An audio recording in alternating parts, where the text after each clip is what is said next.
folks, we're here with Congresswoman Martha Roby. Congresswoman, thank you so much for taking the time for our viewers to talk with them. We've got your talk here and answering questions here in Ozark with the Kiwanis Club. Some great questions, some great forward answers. Uphill battle up there in Washington. Yeah, it really is. I mean, we've got our work cut out for us, but I'm just so grateful to the people of Alabama's 2nd District to allow for me to continue to represent them, and as we figure out what our path is forward, it's my job to continue to communicate that with you and then to listen to you and hear from you what your concerns are.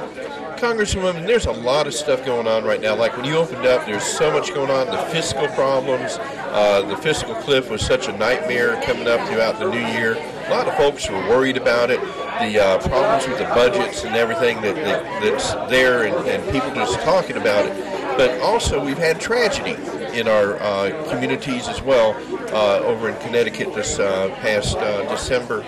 And there's a lot of talk, and the president's been very outspoken on what he wants to do. Do you mind taking a few moments to share with us what you feel is the answer to protecting our children and keeping us from having situations like this happen? That's a multi-billion-dollar question, but what do you have on your mind for that? Well, first let me just say that, of course, my heart goes out to all of the families throughout this country that have been a victim of these school shootings, particularly recently in Newtown. That one really struck home for me because I have a 7-year-old at home, and that was a tough day in the Roby house to watch and listen as things unraveled.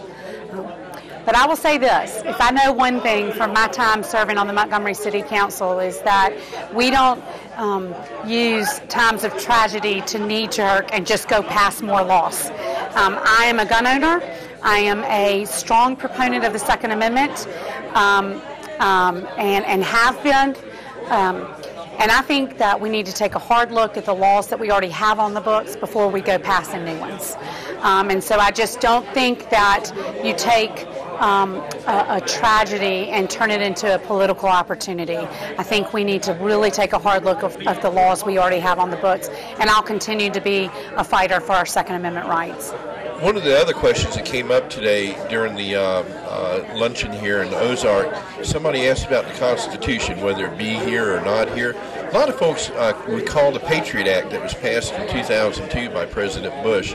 Do you find that as a hindrance to folks, or is it just a confusing point for the public? I think there's been a lot of misinformation about the Patriot Act. Certainly when I came in, we were reauthorizing just some of the finer points of the Patriot Act, and then there was a lot of misinformation put out about that, whether it applies to U.S. citizens or not, so on and so forth. Some call it a slippery slope.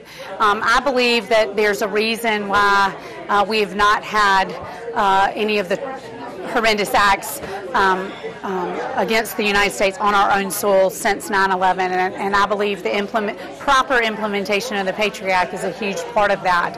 If anyone that you speak to or any of your listeners or viewers that have questions about specific provisions of the Patriot Act that have caused some confusion, I invite you to reach out to our office. We have detailed information that we can give you that explains very clearly these provisions that have caused people heartburn.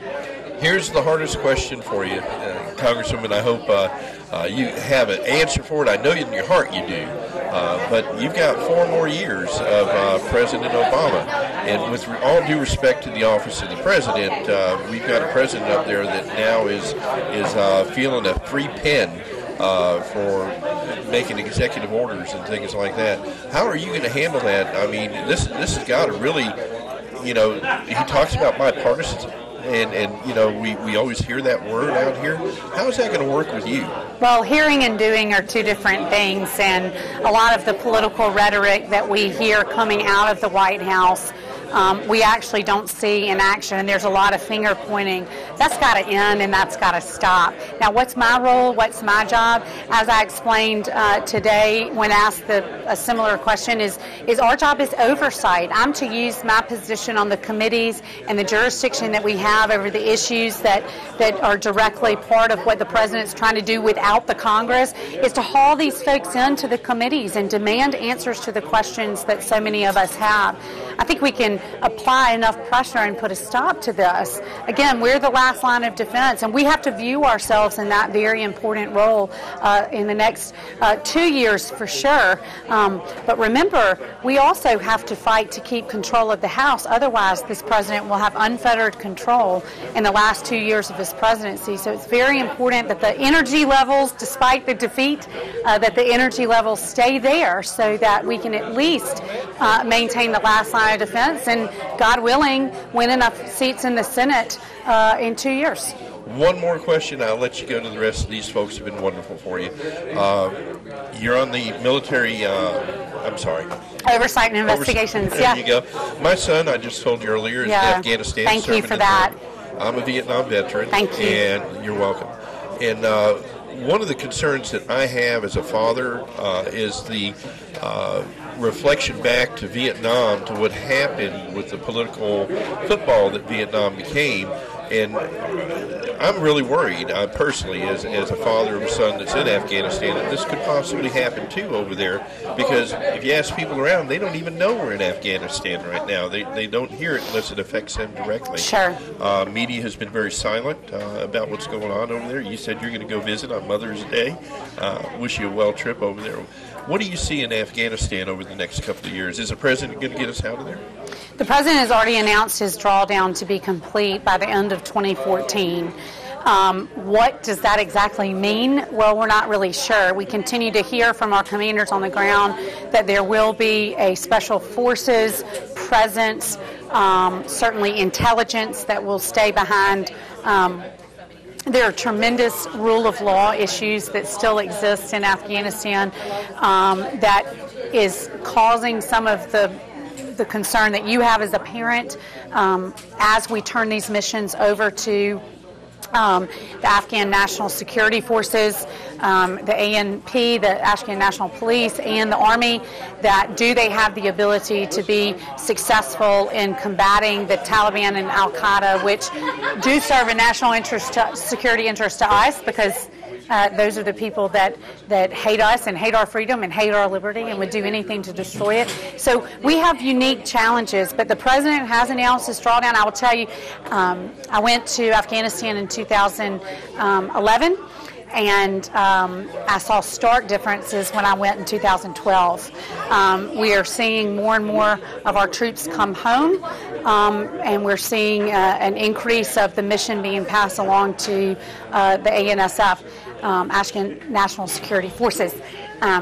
So I would just tell you, again, from an oversight perspective, one of the first hearings that we're going to have on my subcommittee that I'm so grateful to chair deals directly with Afghanistan. And so stay tuned for that.